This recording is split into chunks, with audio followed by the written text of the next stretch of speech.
Great morning sa lahat ng mga dealers ng First Vita Plus. Lalong-lalo na pag trained ka na, alam natin na napakaganda yung produkto na meron tayo.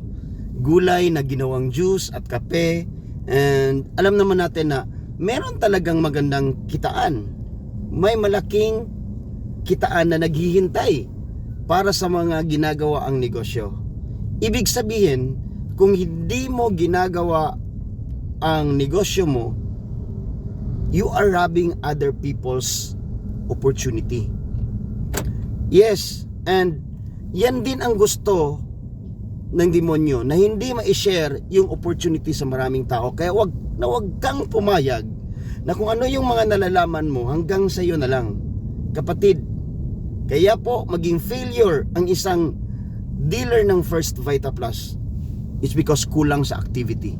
Damihan ang activity, damihan ang talks, damihan ang pag-inspire ng maraming tao, damihan ang pag-share ng produkto, damihan ang i-encourage na gawin natin ang negosyo. Dahil dito po, alalahanin mo, lalo na sa ating bagong Lifeline Marketing Plan, 450,000 a month ang naghihintay. Kaya share ng share ng share ng share.